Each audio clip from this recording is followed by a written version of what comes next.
Bakit po?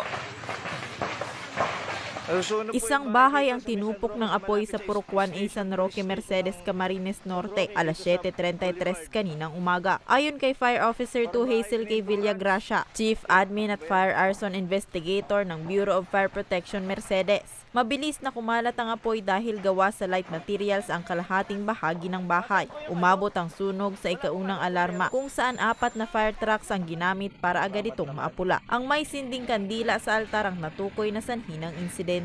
Bago po mag-alis po si owner, ano po siya ng kandila, tulog pa po yung mga anak niya. Lagi po siya naglalagay doon.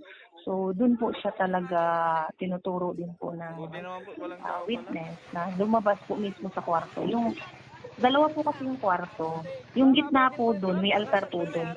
Pagitan po ng dalawang pinto. Paglabas po doon na po, puro usok. Doon po talaga nag-chat. Tunaw na raw po yung katabing parang divider. Tapos mga gamit po doon po. Hindi po nila kayang apulahin. Siyempre mausok. Kaya, tapos kumalat na po. Sobrang bilis na. Kasama sa mga natupok ang mga produktong inilalako ng may-ari ng bahay sa online selling. Sobrang dami pong gamit, mga damit, mga toys. Yan po, nag-online po ng gano'n. Madaming mga kahon, mga gamit. Kaya po sobrang bilis po talaga. Nag-spread po yung virus. Loaded po yung bahay. Kasi yung katabi po ng mga kwarto-kwarto lang po siya. Yung katabi po kasi parang bodega.